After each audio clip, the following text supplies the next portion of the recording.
Bismillahirrahmanirrahim. Assalamualaikum warahmatullahi wabarakatuh. Melanjutkan materi Sistem Informasi Manajemen. Kalau pertemuan kemarin saya sudah sedikit menyinggung mengenai implementasi program, yaitu pembuatan satu sistem informasi baru setelah tahapan analisis, lalu desain, lalu analisis dan desain tersebut diterjemahkan ke dalam salah satu bahasa pemrograman atau di sini kita sebut dengan programming, ya. Nah, ini kerjaannya programmer, ya. Bukan tugas Anda sebenarnya, cuman tetap saya bahas di sini agar sedikit banyak Anda tahu. Siapa tahu ada yang minat mendalami bahasa pemrograman, ya, Anda bisa berawal dari sini. Next, hardware di sini secara kasat gampang aja, satu unit komputer atau laptop. Di sini ada CPU, Central Processing Unit, ada memori, ada input device yaitu keyboard, mouse dan lain-lain, lalu output device yaitu monitor. Secara konsep komputer atau laptop bekerja, kita input melalui keyboard, mouse, lalu masuk ke dalam CPU. Di sini diproses, data-data masuk ke dalam hard disk. Disk drive ini hard disk, bisa CD bisa, atau USB flash drive bisa, ya. Lalu dari data yang diolah tampil di layar monitor. Ini secara soft file, ya. Kalau secara hard file bisa dicetak melalui printer. Next. Nah, di sini ada hardware, input device, lalu memori. Memori ini hard disk bisa, hard disk eksternal bisa, hard disk internal bisa. Lalu output ini bisa monitor, bisa printer. Lalu di sini CPU. CPU ini adalah satu peralatan, ya, yang saling terhubung di dalam komputer sehingga dia bisa mengolah data dan informasi. Ada software. Software ini dibagi menjadi dua, sistem software dan aplikasi software. Nah, kalau kita menggunakan HP itu yang kita download melalui Play Store itu masuknya ini, aplikasi software. Kalau kita merestart HP, merestart laptop, nah itu yang bekerja ini, sistem software. Ya, di sini ada sistem operasi yang bisa digunakan untuk mengoperasikan awal gadget kita, laptop atau HP kita. Ya. Next, software. Di sini ada aplikasi software, easy to use program, designed to perform specific test. Ya. Program yang didesain secara khusus agar satu gadget atau satu alat itu mudah digunakan. Di sini aplikasi software itu macam-macam. Kalau sekarang kita bisa download berbagai macam aplikasi di sini. Ada Quran digital, ada software translator dan lain-lain. Sedangkan sistem software ini program yang didesain untuk agar gadget kita, agar laptop kita, HP kita bisa beroperasi. Contohnya Windows. Ya, kalau kita, saya kira sudah tidak asing lagi di sini, semua laptop rata-rata sekarang menggunakan Windows. Kalau yang aplikasi yang lain, software yang lain ada Linux, ya. Di sini Visual C++. Nah, Visual C++ ini adalah software yang digunakan untuk mendevelop Windows. Ya, jadi Windows ini kalau didebug keluarnya C++. Next. Di sini ada sistem hardware, software, lalu ada aplikasi dan ada user. User itu kita. Kita mengoperasikan aplikasi yang berjalan pada sistem software pada suatu gadget, entah itu laptop maupun HP, ya. Next, computer software relationship. Nah, di sini kita lihat posisi kita di sini mengoperasikan laptop. Di sini ada user interface. User interface itu tampilan awal ketika kita menyalakan laptop. Di dalamnya ada beberapa aplikasi program, ya. Nah, aplikasi program ini berjalan pada satu operating system, entah itu Windows, entah itu Linux. Kalau di HP menggunakan Java, ya. Kadang kita kalau membeli HP, kita lihat spesifikasinya, operating systemnya menggunakan Java versi berapa. Nah, kedua software ini tentunya ada user interface-nya atau tampilan-tampilan yang didesain dengan mudah untuk digunakan, berinteraksi dengan user di sini.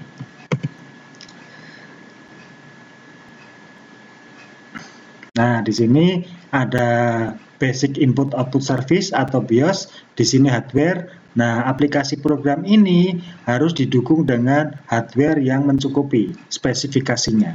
Jadi semakin tinggi levelnya, misal Windows-nya dulu ada Windows 5, ada Windows 6, ada Windows NT, sekarang ada Windows 10. Nah, ini harusnya hardware-nya ini juga upgrade, ya, sesuai dengan spesifikasi software. Karena kalau tidak seperti itu, nanti ini jalannya akan lemot, ya, akan sangat lambat. Karena hardware-nya tidak memadai atau tidak mencukupi spesifikasinya. Next, software aplikasi macam-macam. Kalau kemarin saya jelaskan software pemrograman yang digunakan untuk mendevelop suatu sistem informasi. Nah, itu di sini, ya. Ada Java, Java Android.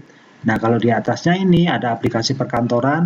Saya kira Anda sudah tidak asing lagi. Ada Microsoft Word, PowerPoint, ada Excel, ada Access, ya. Lalu di sini ada browser, Internet Explorer, ada Mozilla, ada Opera. Lalu di sini ada software untuk mendesain gambar, mendesain logo-logo dan lain-lain. Ada Photoshop, ada Photopaint, ada Corel. Nah, kalau yang mau mendalami programming, Anda bisa bermula dari sini. Ya, Java. Java ini bisa Java Web, bisa Java Desktop, bisa Java Android sekarang, ya. Next, operating system. Nah, ini operating system yang paling common, yang paling sering dipakai Windows. Sekarang sudah Windows 10, ya. Terus yang kedua Linux. Bedanya apa ini? Kalau Linux ini open source dia, atau source-nya terbuka. Jadi kita bisa merubah dengan senang hati sesuka kita tampilan-tampilan operating system pada Linux, ya. Ini bukan konsumsi Anda, ini konsumsinya mahasiswa IT. Jadi kalau mereka pengen membuat atau memodifikasi sistem operasi sendiri menggunakan ini. Tapi kalau yang paling umum menggunakan ini, paling mudah digunakan ini, Windows. Next. Apa itu programming language? Apa itu bahasa pemrograman? Bahasa pemrograman itu adalah satu coding atau kode-kode komputer yang memang didesain untuk bisa menampilkan aplikasi. Ya, jadi kalau Anda mendownload aplikasi di Play Store, terus memasang satu aplikasi di laptop, itu cara bikinnya gimana? Nah, itu di sini, ya, para programmer. Ini biasanya skripsinya mahasiswa S1 SI atau mahasiswa S1 TI, di mana mereka harus membuat satu sistem menggunakan bahasa pemrograman. Bagi mereka gampang ini, karena setiap hari kuliah itu latihan terus, ya, membuat satu bahasa pemrograman. Bahasa pemrogramannya apa? Macam-macam yang didapat, ya. Ada Python, ada Java, ada Visual Basic, ada PHP untuk web dan lain-lain. Ya, di sini dicontohkan ada low level dan high level. Salah satu contoh high level di sini adalah C++. Ya. Salah satu bahasa pemrograman yang tangguh yang banyak digunakan oleh para programmer untuk membuat aplikasi. Next, level programming. Ya, di sini level programming ada 3. Yang pertama ini berbasis mesin, yang kedua ini low level, yang ketiga ini high level. Kalau ini dulu, ya, ini dulu bahasa pemrograman yang sangat rumit ini. Sangat susah dipahami. Untuk memunculkan satu huruf A itu butuh 10 baris bahasa pemrograman. Kalau yang sekarang itu sudah gampang. Ya, tinggal kita belajar algoritma saja, kita tinggal belajar struktur data, kita latihan membuat satu bahasa pemrograman, membuat satu aplikasi menggunakan bahasa pemrograman di sini. Ya, readable, mesin independent. Next. Nah, ini contoh low level. Jadi bahasa pemrograman assembly di sini, di mana dia bekerja menggunakan bahasa mesin. Kalau kita lihat pergerakan data di dalam satu komputer atau satu laptop itu seperti ini. Ya, 010101. Jadi kalau kayak kita chatting menggunakan WhatsApp, itu jangan dikira kalau kita kirim pesan hai gitu terus yang bergerak huruf hai dari gadget ke gadget yang lain, bukan. Tapi huruf hai, HAI itu diterjemahkan ke dalam satu bahasa digital di sini, 0 dan 1. Ya, berbentuk sinyal elektrik sehingga dia bisa dikirim melalui transmisi satelit. Ya. Next, how to translate? Bagaimana cara mentranslate bahasa pemrograman itu agar mudah dipahami. Nah, ini skill ya. Bahasa pemrograman itu skill. Jadi tidak ilmu yang besok ujian terus malam ini belajar bisa, itu enggak. Jadi ini harus latihan. Kayak kita naik sepeda itu kan harus latihan setiap hari. Nah, bahasa pemrograman itu juga gitu, tidak bisa instan. Dia seperti belajar bahasa Inggris, harus terbiasa. Setiap hari buka program, setiap hari latihan, maka di sini lama-lama terbiasa. Di sini ada contoh C++ ada, Eclipse ada, VB ada, Java ada. Ya. Kemarin sebenarnya materi ini saya taruh di pertemuan 3, baru setelah itu membuat satu sistem informasi menggunakan bahasa pemrograman, cuman saya balik aja deh. Bagaimana membuat satu sistem informasi, saya jelaskan dulu. Nah, di dalamnya itu ada bahasa pemrograman. Nah, makanya di sini baru saya bahas apa itu bahasa pemrograman. Ya, kalau Anda mau belajar, banyak sekali tutorial di internet yang membahas step by step dari dasar 0 sampai Anda bisa mahir bahasa pemrograman. Ya. Nah, ini masih contoh software-software C++, Eclipse, C++, ya. Contoh-contoh software ini bisa diinstal di laptop Anda kalau Anda mau belajar bahasa pemrograman. Nah, ini alur kerja software.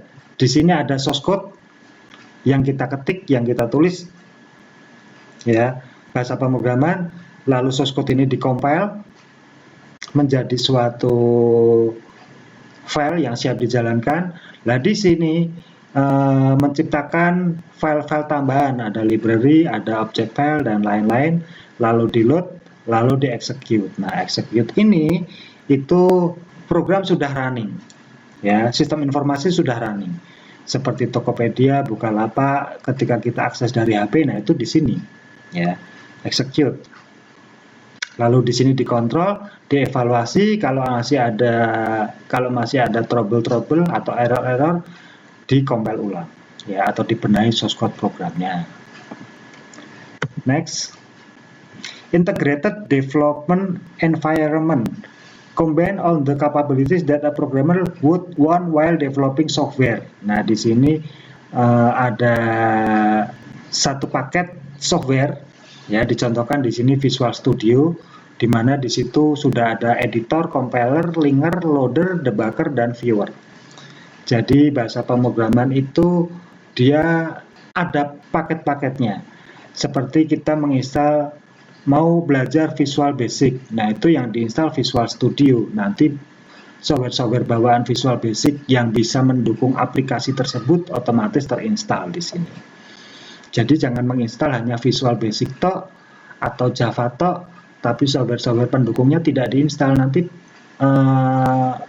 bahasa pemrogramannya ketika dibuat, dikompil error, ya, karena di sini membutuhkan software-software atau tool-tool tambahan. Oke, next. Nah, ini contoh bahasa pemrograman. bagaimana menampilkan dua kata. Dua kata itu ini, hello world ya.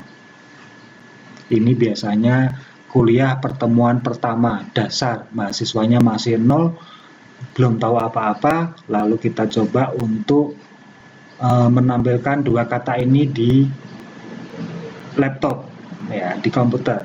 Nah, perintahnya ini include IOStream using namespace in main count return. Ya, di sini adalah perintah-perintah bagaimana menampilkan hello world. Ini adalah sintak bahasa C atau C++ tadi ya. Kalau tidak terbiasa memang asing, ini bahasa apa ini ya? Kayak bahasa Inggris, kalau kita belajar pertama ini artinya apa nggak tahu. Tapi ketika nanti dibuka setiap hari, latihan setiap hari, lama-lama tahu, oh ini fungsinya buat apa, ini fungsinya buat apa, ini fungsinya buat apa, dan seterusnya. Oke, segini dulu perkenalan saya mengenai programming. Oke, kuliah saya tutup, semoga ada diskusi, kita bisa diskusi di WhatsApp group. Billahi taufiq wal hidayah, wassalamualaikum warahmatullahi wabarakatuh.